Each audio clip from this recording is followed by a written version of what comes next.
You ever look at your bank account and just sigh? Like you've been working hard, you've been clipping coupons, skipping the fancy coffee every morning, maybe even picking up a side hustle or two, and yet somehow it feels like nothing's really happening. Your paycheck comes in, it disappears almost as fast, and your dreams of having a little financial breathing room seem, well, distant. You know what I mean. It's that weird mix of frustration and hope. The part of you that's trying to believe it'll get better, but also knows deep down that, honestly, it might not. I've been there, more times than I'd like to admit. There's a strange, almost hypnotic loop of earning, spending, stressing, repeat. You think, okay, if I just make a little more, I'll feel secure. But somehow, security keeps moving further away, like it's playing a prank on you. And then, one day, almost by accident, or maybe by sheer stubbornness, you hit a milestone. For most people, that magic first number is $25,000. Not a million, not even $100,000, just $25,000. And the funny thing is, it changes everything. My name is Tim, and I spend way too much time thinking about money, like obsessively, because I'm fascinated by why some people seem to glide through financial life while others are constantly stressed about every single dollar. And I've realized something over the years. It's rarely about how much you make. It's about understanding what money does for you and how you let it work for your life rather than the other way around. Today, I want to talk about that first $25,000. Because if you're in that stage where you've been scraping together savings, paying off cards, or just trying to figure out how to stop living paycheck to paycheck, then this conversation is basically for you. And honestly, by the end of this video, you might see money in a totally new way. You might realize that hitting $25,000 isn't just a number. It's the first real test of your financial mindset, and the first big step toward actually taking control of your life. So, stay with me here. We're going to dig into the why, the how, and the subtle little things that nobody really talks about. And don't worry, this isn't a boring lecture about spreadsheets or interest rates. This is a conversation, like sitting down over coffee and honestly unpacking what it takes to get out of that cycle and why your life could change once you get that milestone under your belt. So why $25,000?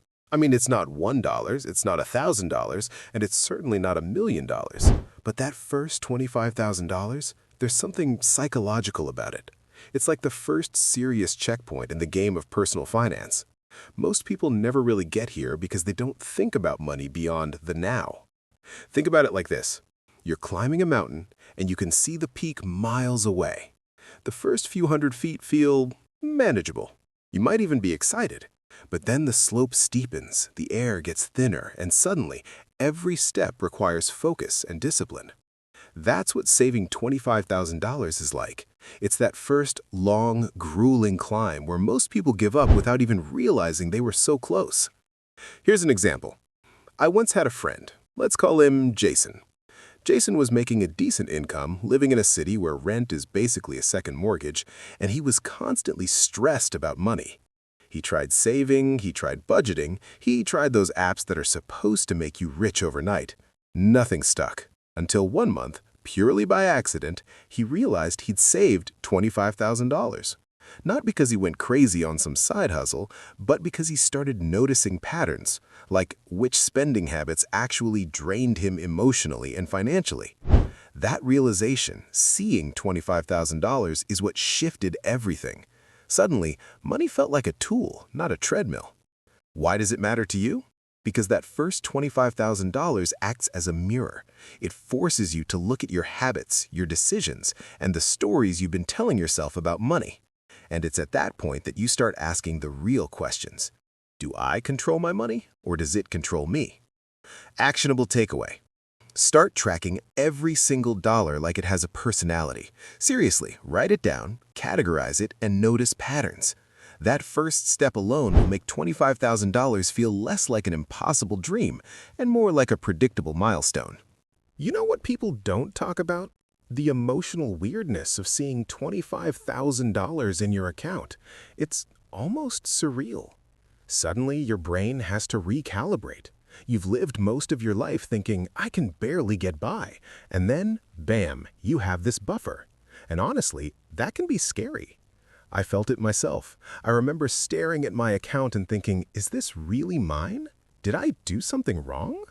Weirdly, the bigger the milestone, the bigger the imposter syndrome, and that's normal. Humans are wired to adapt to scarcity. Your brain has spent decades worrying about money, and when the scarcity suddenly disappears, it triggers a subtle kind of anxiety. But here's the trick. You can use that feeling as a signal, not a stop sign. That weird emotional weight is proof that you're growing.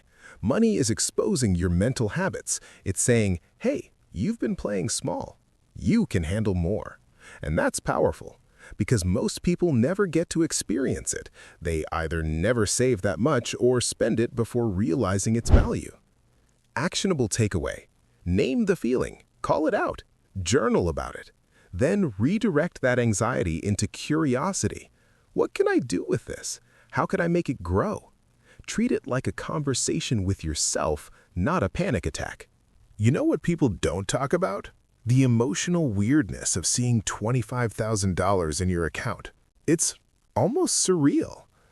Suddenly, your brain has to recalibrate. You've lived most of your life thinking, I can barely get by. And then, bam, you have this buffer. And honestly, that can be scary. I've felt it myself. I remember staring at my account and thinking, is this really mine? Did I do something wrong? Weirdly, the bigger the milestone, the bigger the imposter syndrome.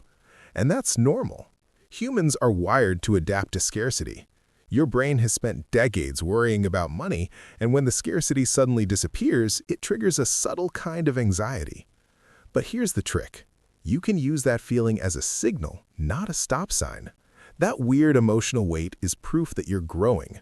Money is exposing your mental habits. It's saying, hey, you've been playing small. You can handle more. And that's powerful, because most people never get to experience it. They either never save that much or spend it before realizing its value. Actionable takeaway? Name the feeling. Call it out. Journal about it. Then redirect that anxiety into curiosity. What can I do with this? How can I make it grow? Treat it like a conversation with yourself, not a panic attack. Okay, now let's get practical. Because hitting $25,000 isn't just luck, it's mostly about habits. Tiny, repeated actions that build up over time. One habit I swear by, automatic savings. Literally, I set up an automatic transfer the day I get paid. Out of sight, out of mind. Another habit, spending audits. Once a month, I literally look at every expense and ask, did this bring me joy or just fill a void? If it didn't, it goes. And the last one, accountability. Whether it's a friend, a community, or even just a journal, you need something that keeps you honest. I had a roommate in college who saved $25,000 by doing something so simple it felt ridiculous. Every time he went out with friends, he paid cash and left the card at home. He couldn't spend what he didn't carry. It sounds minor, but those small behavioral tweaks accumulate. Why it matters? Habits are what make milestones stick. Money is neutral. It doesn't care who has it. But habits determine if your $25,000 stays, grows, or disappears. Actionable takeaway. Pick one habit and do it consistently. Even something as small as transferring $100 automatically to savings each paycheck can compound and make this milestone feel inevitable rather than lucky. Here's something I don't think enough people realize. $25,000 isn't just money, it's a mental checkpoint. It's where your thinking about money starts to shift. You begin to think in terms of leverage, risk, and opportunity. Let me give you a concrete example. A friend of mine, Sarah, hit $25,000 and then started exploring investments. She didn't jump straight into stocks or real estate. She started learning about compound interest, index funds, and emergency funds. That first milestone made her realize money can work for me. Suddenly, $25,000 became the seed for $250,000 and eventually much more. And that's the mindset shift. Before, you're focused on earning. After, you're focused on leveraging. Before, money feels like a burden. After, it feels like a tool. Before, you're scrambling. After, you're planning. Actionable takeaway. Once you reach $25,000, dedicate a little time each week to learn about ways to make money work for you. Even 30 minutes of reading or watching videos can start rewiring how you think about wealth. Finally, $25,000 changes everything because it gives you perspective. You start seeing money not as a constant emergency, but as a long-term journey. You notice patterns. You understand how small decisions ripple out. You see the cumulative power of saving, investing, and discipline. I like to think of it like this. Each milestone is a rung on a ladder. $1,000 is the first rung, $5,000 is the second, $25,000? That's the third rung, where you can finally stand up straight and see a little further. You can look at the horizon and think, okay, maybe $100,000 isn't impossible. Maybe $500,000 isn't just a dream. And with that perspective comes confidence, a kind of quiet financial courage. Actionable takeaway.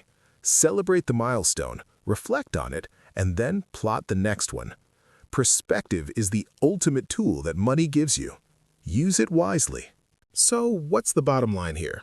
That first $25,000 isn't just a number. It's a test, a teacher, and a gateway all rolled into one.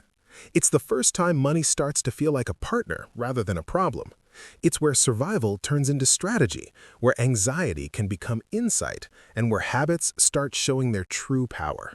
If you're watching this and thinking, man, I don't even have close to $25,000, don't panic. This isn't about judgment, it's about perspective. Every step you take toward it matters, and each small habit compounds into something meaningful. The important part is showing up every day, learning a little more, saving a little more, and being honest with yourself about your choices. And if you've already crossed $25,000, congratulations! Take a moment to really appreciate it. Reflect on how it changes your mindset, how it changes your options, and how it shifts your sense of control over your life. Then, think bigger. The journey doesn't stop here. It just starts to get interesting. Because at the end of the day, money isn't magic. It's a tool. And once you understand that, once you've hit that milestone, you start building a life that isn't dictated by fear or scarcity, but guided by choices, purpose, and intention. That's why your first $25,000 changes everything. So, take a deep breath, look at your numbers, adjust your habits, protect what you've built, and just keep moving forward, because this is where the real journey begins.